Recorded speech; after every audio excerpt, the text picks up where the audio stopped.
Shalom. Puji nama Tuhan, kita kembali bersama-sama bertemu secara online. Tetapi semua kita patut bersyukur. Tidak ada yang tidak perlu kita syukuri dalam kehidupan ini.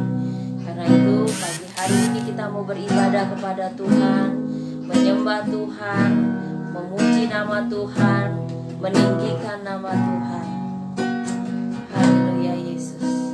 Mari bersama-sama kita mengucapkan syukur kita kepada Tuhan melalui pujian. Jejak-Mu Tuhan sungguh sempurna. Haleluya Yesus Tuhan. Haleluya Tuhan. Terima kasih. Katakan sering ku tak mengerti. Sering ku tak mengerti Jalan-jalan-Mu Tuhan, bagai di belantara yang gelap. Tanpa seribu tanya, namun tetap percaya. Jejak-Mu Tuhan sungguh sempurna. Sering ku tak mengerti, sering ku tak mengerti jalan-jalan-Mu Tuhan, bagai di belantara yang gelap. Tanpa seribu tanya, namun tetap percaya. jejak-Mu Tuhan sungguh sempurna. Ajarku memahami semua yang Kau ingini, agar hidupku puaskan hati-Mu.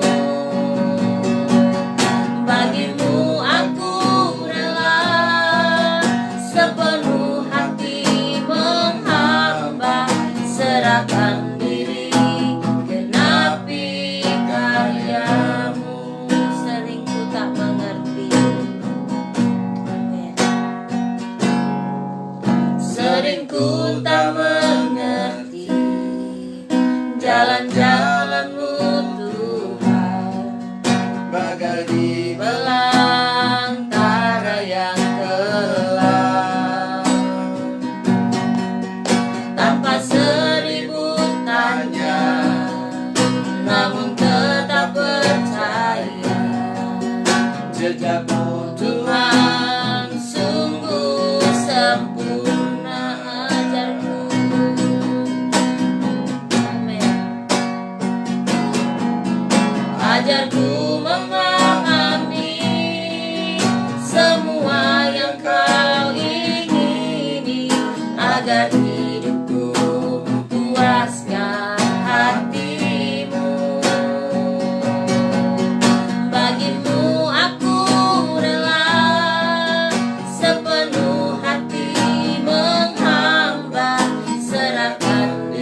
Terima kasih Tuhan. Terima kasih Tuhan Yesus yang baik. Engkau senantiasa ada dalam hidup kami. Engkau bersama-sama dengan kami sebagai Tuhan dan Juru Selamat kami. Terima kasih buat karyamu yang besar dalam hidup kami. Menyelamatkan kami datang menjadi manusia. Mati untuk menebus dosa. Bangkit dari kematian mengalahkan setan dan maut. Naik ke sorga sebagai Tuhan menyediakan tempat buat kami. Dan Kau kirim Roh Kudus supaya kami bisa mengaku bahwa Yesus Kristus adalah Tuhan dan Juru Selamat kami. Terima kasih Tuhan. Yesus adalah Kristus, Yesus adalah Tuhan, Yesus adalah kekuatan, Yesus adalah pencipta, pengontrol, saksi, pemeran utama. Jadilah kepada kami semua kekuatan Kristus yang abadi, mutlak, sempurna. Terima kasih Tuhan. Gangguan kegelapan yang membuat kami tidak bisa fokus ibadah, yang tidak bisa menikmati kekuatan firman, yang mencuri akan firman-Mu pagi hari ini, kami tolak patahkan di dalam nama Yesus. Kau memberkati semua jemaat Tuhan yang ibadah pagi hari ini, dimanapun, baik jemaat gereja Hidup Baru, di Pulau Ayu, di Pesanggaran, yang pribadi lepas pribadi. Tuhan melawat mereka, Tuhan memberkati mereka, dan semua yang menyaksikan siaran ini dimanapun berada, Tuhan juga memberkati. Tuhan memberi kekuatan, Tuhan pulihkan, Tuhan memberi pembaharuan dalam setiap kehidupan kami melalui ibadah ini. Terima kasih Tuhan, kami percaya saat kami beribadah, Roh Kudus bekerja bagi kami. Terima kasih Tuhan, waktu kami beribadah, aliran rohani akan berubah dalam hidup kami. Karena itu Tuhan, kami menyerahkan sepenuhnya waktu ini dari awal sampai selesainya ibadah hanya di dalam nama Tuhan kami Yesus Kristus. Haleluya. Amin. Kita akan sama-sama mendengarkan firman Tuhan. Kita angkat pujian, firman jadi manusia.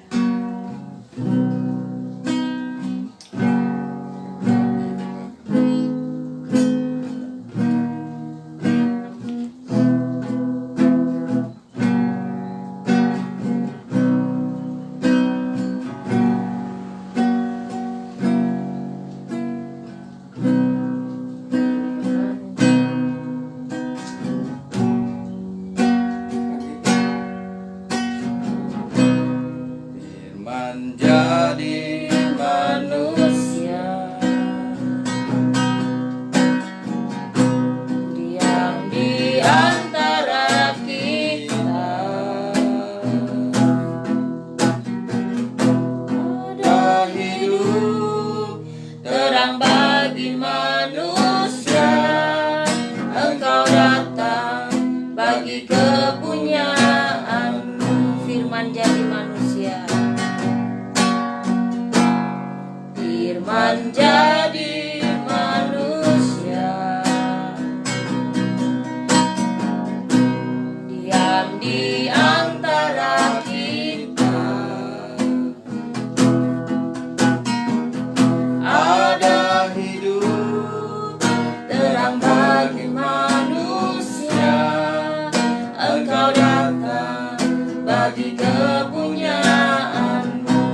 Yesus kah, Yesus kah,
Mari kita berdoa.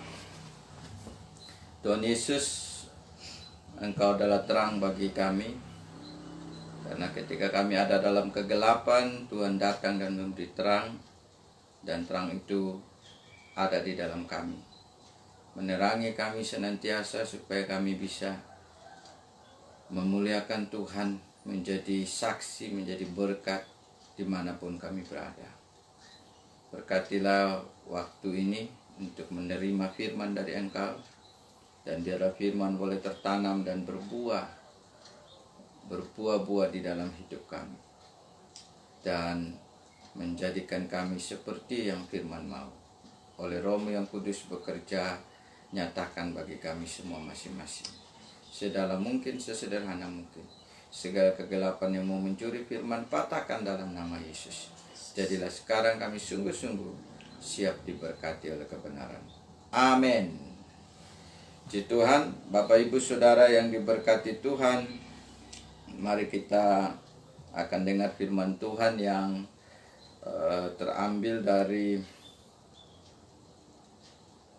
Filipi pasal yang ke-2 ayat 1 sampai 11. Dan firman Tuhan ini saya beri judul tentang pikiran penginjil yang Tuhan mau. Kenapa?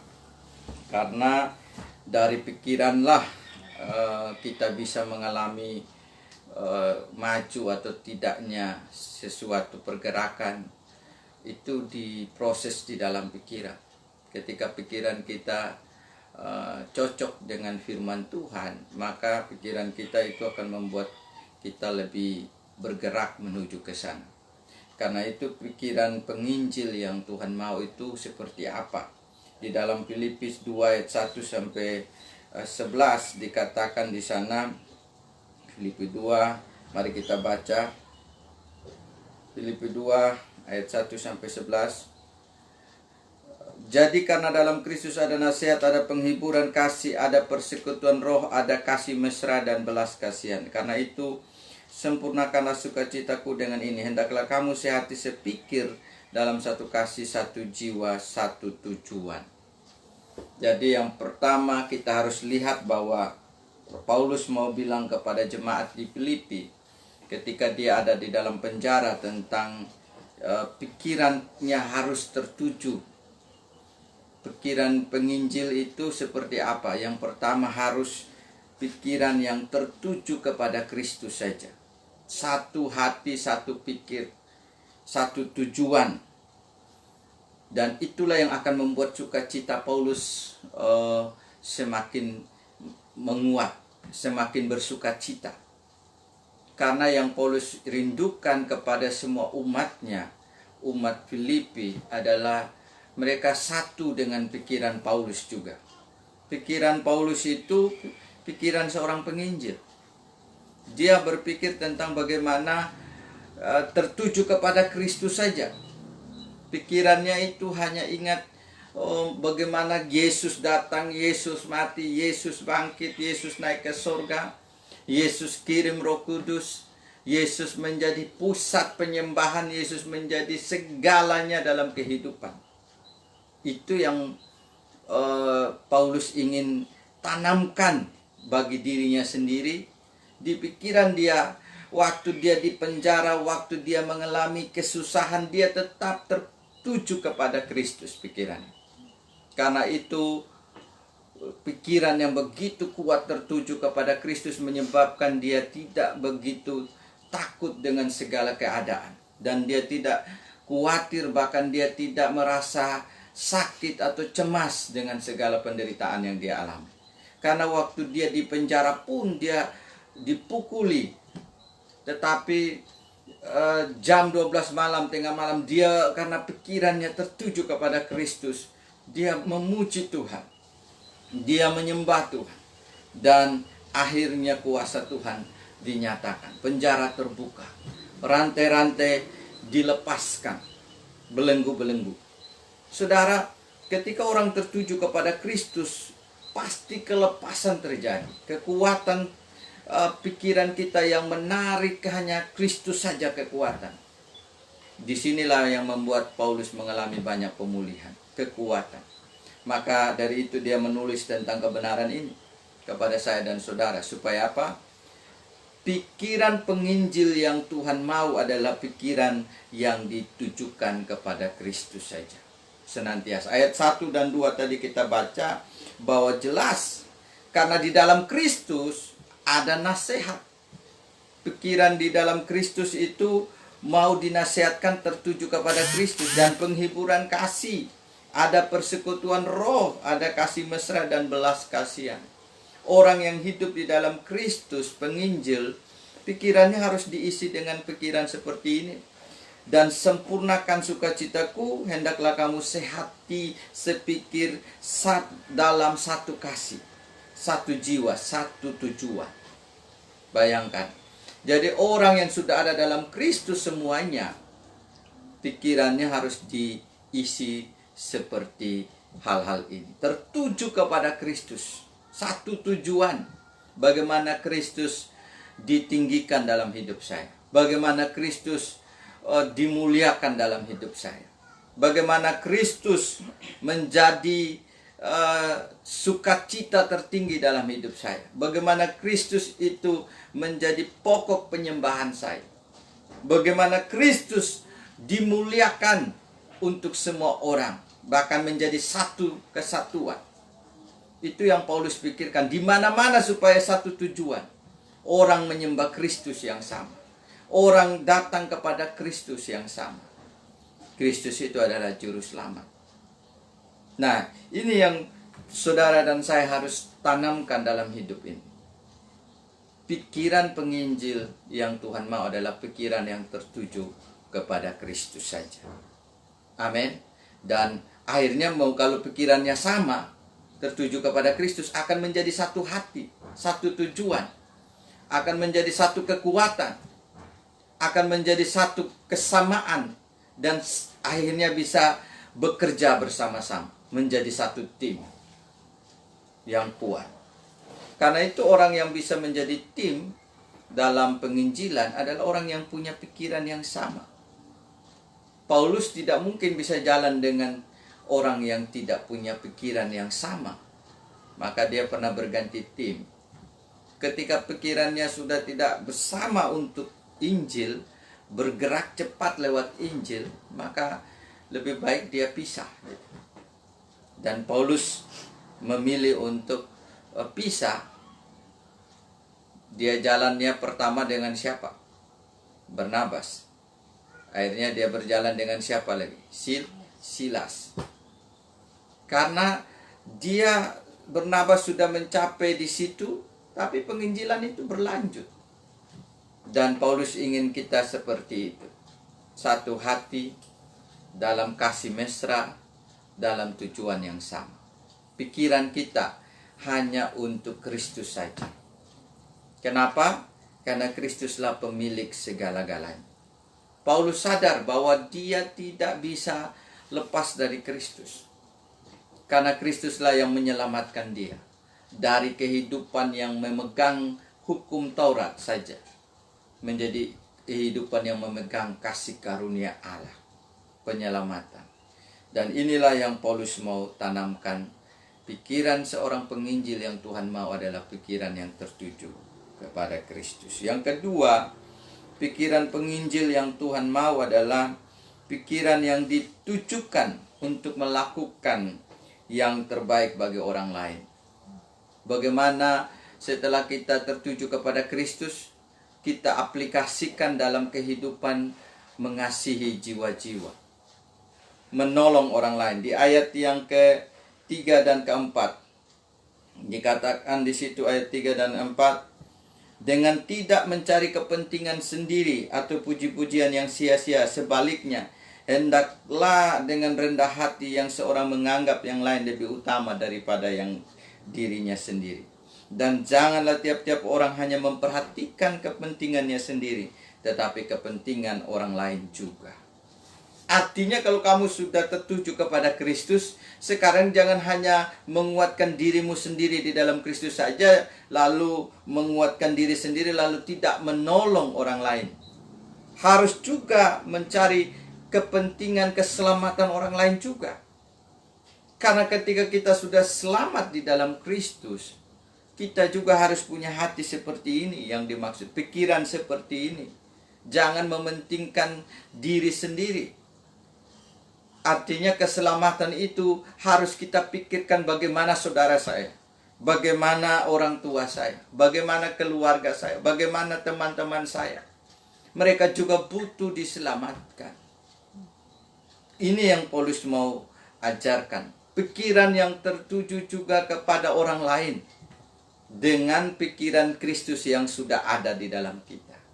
Yang paling pertama kan pikiran Kristus dulu, tertuju kepada pikiran yang tertuju kepada Kristus. Lalu pikiran kita yang sudah tertuju kepada Kristus itu kita arahkan bagaimana Kristus juga mau menyelamatkan orang-orang yang lain juga. Jadi orang-orang yang lain diselamatkan karena ada pikiran seperti ini. Bagaimana kalau kita memikirkan hanya kita saja yang selamat, lalu kita tenang-tenang, kasihan. Banyak orang tidak akan mengalami keselamatan. Karena itu pikiran yang kedua adalah pikiran seorang penginjil itu adalah pikiran yang melakukan yang terbaik untuk orang lain juga. Terbaik itu apa? Ya menyelamatkan dia. Di dalam Alkitab sudah dikasih tahu bahwa kasih yang paling besar adalah kasih yang menyelamatkan, memberi nyawanya. Ketika seseorang ingin mengalami kasih yang sebenarnya, kasih yang Tuhan mau itu adalah kasih yang menyelamatkan. Jadi kasih terbesar kita kepada orang lain adalah memberitakan keselamatan kepada dia. Itu baru kita mengasihi dengan benar. Kalau hanya menolong sesaat, itu kasih yang sesaat. Tapi kasih yang sebenarnya yang Tuhan mau adalah kasih tahu keselamatan kepada mereka, sehingga mereka menerima yang terbaik. Keselamatan itu adalah yang paling baik, paling utama, berkat tertinggi. Karena itu kalau kita mengasihi dengan benar, kita memberi yang terbaik kepada orang lain juga. Pikiran kita harus menolong, pikiran yang mau melakukan yang terbaik bagi orang lain, bukan untuk diri kita saja. Kalau kita sudah terima yang terbaik dari Tuhan, tertuju kepada Kristus, kita harus bawa pikiran orang lain juga, mereka bisa masuk, menolong mereka untuk tertuju kepada Tuhan. Jadi itu yang kedua. Yang ketiga, pikiran penginjil yang Tuhan mau adalah pikiran yang ditujukan untuk menjadi saluran penginjilan, menjadi saluran berkat keselamatan yang lebih utama senantiasa. Saudara, kalau menolong orang lain hanya satu kali sesaat berbuat baik, tetapi yang lebih luas Tuhan mau adalah ketika kita tertuju kepada penyelamatan dunia. Pikiran kita. Di ayat 5 dikatakan di situ, hendaklah kamu dalam hidupmu bersama menaruh pikiran dan perasaan yang terdapat juga dalam Kristus Yesus. Apa pikiran Kristus? Adalah mau menyelamatkan seisi dunia ini. Terlebih khusus menyelamatkan manusia. Yang walaupun dalam rupa Allah tidak menganggap kesetaraan dengan Allah itu sebagai milik yang harus dipertahankan, melainkan telah mengosongkan dirinya sendiri dan mengambil rupa seorang hamba dan menjadi sama dengan manusia.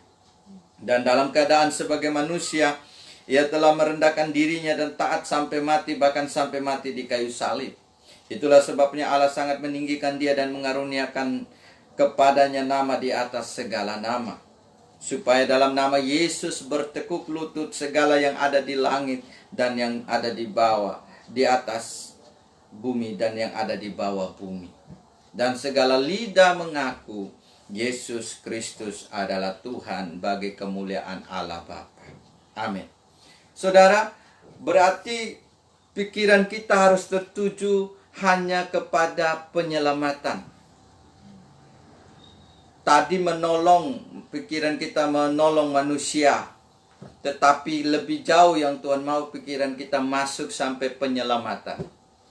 Di mana Kristus juga tidak menganggap keadaan dia sebagai Allah duduk di tata sorga itu sebagai milik yang harus diam di sana terus. Tetapi demi menyelamatkan kita harus turun dari sorga. Kenapa? Karena ada pikiran penyelamatan yang Tuhan mau lakukan.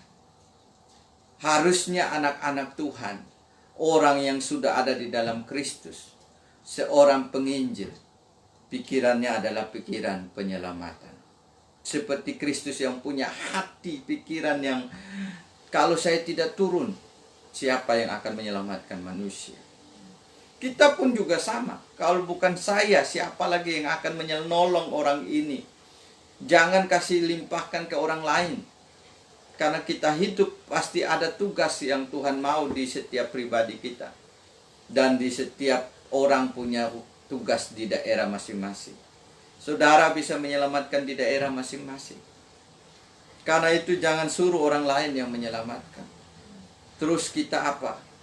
Pikiran perasaan dikatakan taruhlah hendaklah dalam hidupmu bersama. Kita bersama-sama menaruh pikiran dan perasaan yang terdapat juga dalam Kristus Yesus. Pikiran Allah sekarang, hati Allah, isi hati Allah sekarang. Bagaimana jiwa-jiwa sesat diselamatkan. Harusnya saya dan saudara tertuju ke sana pikirannya. Dikuras untuk tertuju ke sana. Jangan pikiran kita habis untuk urus yang remeh-temeh di dunia ini. Yang masalah-masalah yang biasa. Pikiran kita sudah habis-habisan di situ. Pikir bagaimana rumah besar atau apa, kita habiskan tenaga kita di situ. Sedangkan jiwa-jiwa kita tidak pikirkan. Tuhan tidak memikirkan yang lain. Dia memikirkan bagaimana manusia diselamatkan. Dan karena itu dia lakukan pikiran itu. Dia turun taat sampai mati di atas kayu salib dikatakan. Kristus bisa aja tidak mau mati. Tetapi dalam doa di Taman Getsemani Yesus bilang, jangan kehendakku. Karena kalau saya tidak mati, pikiran utamanya adalah harus bayar dosa. Bagaimana tidak bayar? Karena itu saudara dan saya, pikiran kita harus tertuju kepada Kristus saja. Baru kita terus akan dikuatkan dari firman. Dari Kristus. Lalu ketika kita kuat, kita tertuju untuk membantu orang lain. Pikiran kita. Lalu pikiran kita juga tertuju hanya kepada isi hati Tuhan. Pikiran Tuhan. Apa pikiran Tuhan? Penyelamatan jiwa-jiwa. Jadi pikiran Tuhan tidak ada yang lain. Dan itu yang Paulus mau. Kamu juga harus punya pikiran seperti Kristus. Seperti saya juga berpikir bagaimana kamu diselamatkan walaupun saya masuk penjara. Dipukul berkali-kali. Pikiran saya keluar penjara mau kemana. Pikiran saya habis dipukul saya lakukan apa lagi untuk Injil. Untuk penyelamatan. Paulus tidak berhenti. Bukan dia pikiran gimana supaya saya nggak dipukul lagi. Dia berpikir bagaimana dia terus bisa lakukan penginjilan. Dia tidak berpikir bagaimana saya keluar dari aniaya. Tidak ada pikiran itu dalam Paulus. Pikiran dia bagaimana ini saya sampai ke Tesalonika, ke Efesus, kemana-mana. Itu pikiran dia. Sehingga dimanapun dia ada, dia tetap memberitakan pikiran Kristus. Yaitu jiwa-jiwa harus mengerti kehendak Allah, yaitu mengirim sang juru selamat untuk diselamatkan. Karena itu saudara, ada banyak orang di daerah kita yang belum tahu bahwa mereka harus diselamatkan oleh Kristus. Kita yang sudah tahu pikiran bahwa selamat hanya ada di dalam Kristus Yesus, harus terus berpikir bagaimana keselamatan itu sampai kepada orang-orang itu. Kalau tidak, pikiran kita ini salah jalannya. Tidak sama dengan pikiran dan perasaan Kristus. Pikiran Kristus itu kembalinya jiwa-jiwa sesat. sorga bisa bersuka cita karena adanya jiwa-jiwa yang diselamatkan. Karena itu saudara dan saya terserah, Tuhan bilang. Mau tidak? Pikirkan itu senantiasa dalam hati pikiran. Jangan pikirkan makan minum, Tuhan malah berpikir. Pikirkan bagaimana jiwa diselamatkan. Tuhanlah yang akan melakukan apa yang menjadi kebutuhan kita. Amin. Karena itu mari belajar berpikir bagaimana saya bisa menyampaikan Injil. Paling tidak 1 jiwa saja. Kalau bisa dalam 1 tahun saya punya 12 jiwa yang saya sampaikan Injil. Maka saudara pasti berguna 1 bulan 1 jiwa. Itu juga terlalu sedikit. Tapi paling tidak itu bisa kita kerjakan. Kalau sudah ada pikiran mau menyampaikan Injil kepada 1 jiwa, pasti akan bisa lakukan. Tapi kalau di dalam pikirannya tidak pernah, itu urusan pendeta. Mana mungkin bisa menyampaikan Injil? Tidak akan pernah bisa. Sampai tahun berganti tahun. Kalau saudara tidak punya pikiran lebih dahulu, bagaimana supaya orang ini bisa dengar Injil dari hidup saya? Maka kalau tidak ada di dalam pikiran sama sekali, jangan pernah mimpi bisa menyampaikan Injil. Mulai dari dipikirkan, didoakan. Setelah dipikir, didoakan, maka penginjilan itu akan terjadi. Jadi saudara, firman Tuhan pagi hari ini akan menolong kita memiliki pikiran penginjil yang Tuhan mau. Amin. Pikiran penginjil yang Tuhan mau yang pertama adalah pikiran kita tertuju kepada Kristus saja. Apapun Kristus menjadi dasar isi pikiran saya. Yang kedua, pikiran yang tertuju kepada menguatkan orang-orang, menolong. Dan yang ketiga, pikiran yang tertuju kepada kehendak Tuhan, penyelamatan. Jadi pikiran yang kalau mau menolong orang itu untuk apa?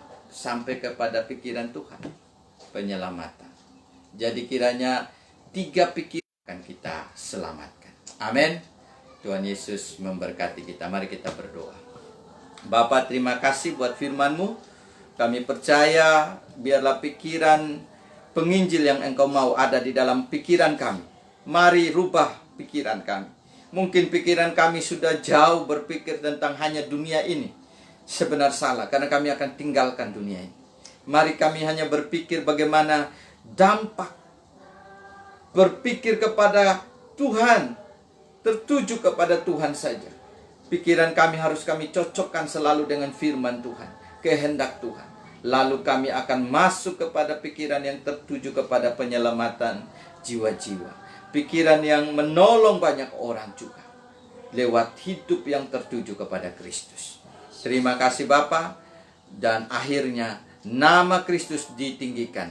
Semua lidah mengaku Yesus Kristus adalah Tuhan. Sesuai firman-Mu ini. Genapilah kepada kami semua di dalam nama Yesus. Dan kalau ada yang pikirannya salah dan sakit, sembuhkanlah dalam nama Yesus. Iman mereka yang sakit karena pikirannya tidak masuk dalam pikiran Kristus. Mereka mengalami kelemahan, sakit, penyakit. Tuhan sembuhkan, pulihkan pikiran bahwa Kristus sanggup memulihkan segala penyakit. Kristus sanggup melepaskan dari dosa, setan, dan neraka. Terima kasih. Genapilah firman ini. Haleluya. Amin. Saya kembalikan.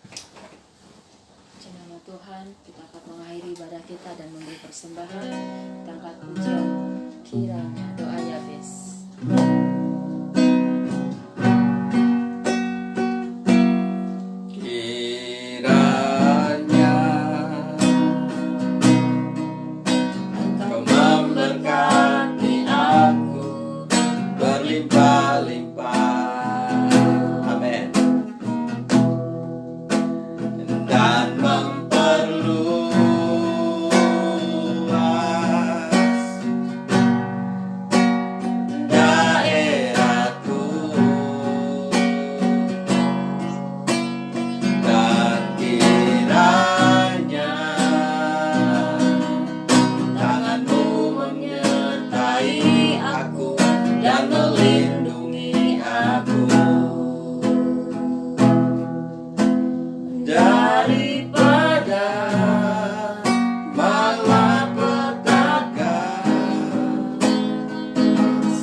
dan memperluas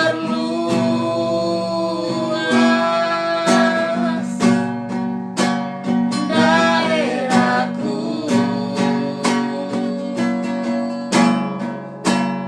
dan kiranya tanganmu menyertai aku dan melindungi aku daripada malapetaka,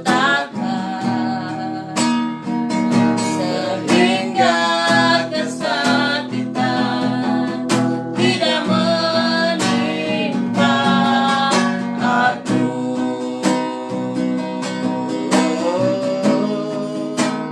Daripada malapetaka, sehingga kesakitan tidak menimpa aku.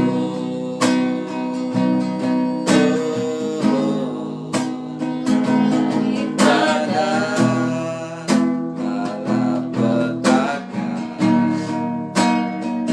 sehingga kesakitan tidak menimpa aku. Mari kita berdoa. Tuhan, terima kasih karena Engkau baik dalam hidup kami, telah memberi ibadah pada akhir bulan. Syukur kami bisa melewati 1 bulan ini lagi. Karena Tuhan, luar biasa pemeliharaanmu di tahun 2021. Semakin banyak gangguan virus yang begitu cepat, tetapi semakin perlindungan Tuhan juga begitu kuat. Amin. Terima kasih, bahkan lebih kuat daripada apapun. Yesus. Terima kasih, ajar kami untuk berpikir kepada Kristus saja. Pertolongan kami juga datang dari Kristus saja. Amin. Kekuatan kami datang dari Kristus saja. Amin. Pemeliharaan kami datang dari Kristus Ya, saja. Yesus. Dalam nama Yesus, genapilah kebenaran-Mu. Bapa, kami berdoa buat bangsa dan negara kami. Tuhan, kalau bukan Tuhan, bangsa ini tidak akan kuat. Mari Engkau jamah bangsa kami, selamatkan bangsa kami. Dari ujung ke ujung, 17.000 pulau, biarlah ada Injil yang terus disebarkan. Pikiran kami tertuju kepada daerah-daerah yang belum diselamatkan. Mari Engkau buka jalan terus supaya Injil, para penginjil, para orang-orang yang sudah tahu tentang Tuhan yang penyelamat bisa pergi ke daerah-daerah. Tuhan berkatilah. Biarlah pikiran kami juga setiap hari bagaimana tertuju kepada Kristus dan melakukan pikiran Kristus, mengasihi jiwa-jiwa, bahkan menyelamatkan mereka seperti Engkau punya pikiran mau menyelamatkan. Pakailah kami untuk menyelamatkan mereka. Terima kasih Tuhan. Engkau juga campur tangan kepada setiap pelayanan gereja itu baru. 1 minggu ke depan ini Tuhan kami serahkan perkunjungan-perkunjungan, bahkan ibadah di rumah-rumah, bahkan jiwa-jiwa baru yang sedang dikuatkan. Mari Engkau jamah jiwa yang dilayani oleh hamba-Mu Ibu Rini. Biarlah mereka bisa sampai menyerahkan diri, dibaptis di dalam Engkau, dan mereka bisa jadi murid penginjil Kristus. Bahkan setiap jiwa yang sudah ada dalam gereja itu baru, jadikanlah semua murid penginjil.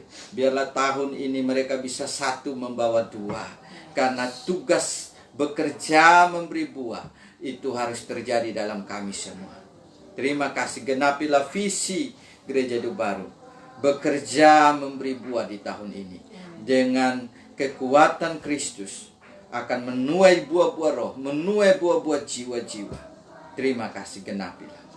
Terima kasih Bapa, kami akhiri ibadah ini dan berdoa buat umat-Mu, kalau ada yang sakit, yang lemah, Tuhan sembuhkan dalam nama Yesus. Dan Pak Rere secara khusus, mari Engkau jamah bagian-bagian yang sakit dan memulihkan secara sempurna. Terima kasih Bapa, kami bersyukur, berkati orang kami layani dan doakan mereka yang belum bisa datang ke gereja. karena gereja juga belum dibuka. Mari Engkau terus kuatkan iman mereka, biar walaupun jauh kami akan bisa menguatkan bersama-sama. Dan jadikanlah pikiran Kristus, genapilah firman-Mu. Tuhan Yesus, Tuhan Yesus memberkati dan melindungi kami. Tuhan Yesus menyinari kami dengan wajah-Nya dan memberi kami kasih karunia. Tuhan Yesus menghadapkan wajah-Nya kepada kami dan memberi kami damai sejahtera. Dan sesuai firman Tuhan, kami hidup untuk pikiran penginjil yang Tuhan mau. Hidup sebagai pikiran penginjil yang tertanam dan yang kami lakukan, yaitu tertuju kepada Tuhan dan melakukan yang terbaik untuk sesama, menguatkan, bahkan melakukan penyelamatan sesuai kehendak Tuhan. Biarlah pikiran ini terus tertanam dari sekarang sampai selama-lamanya, sehingga kami memuliakan Tuhan dengan pikiran, hati, dan hidup kami semuanya. Turunlah berkat ini di dalam nama Tuhan Yesus. Haleluya. Amin. Puji Tuhan, Bapak Ibu Saudara yang diberkati Tuhan, saya dan istri saya yang cantik ini, Ibu Morin Indrawati, kami terus setia melayani di FB, dan saudara bisa nonton ulang lagi, dan saudara bisa terus dikuatkan. Bahkan lebih khusus Jemaat Gereja Hidup Baru supaya tetap mengalami hadirat Tuhan. Sampai jumpa, kita masih terus online sampai rencana Tuhan terjadi untuk tahun ini, kita bisa ibadah bersama-sama secara tatap muka. Doakan Tuhan Yesus memberkati kita semua. Salam.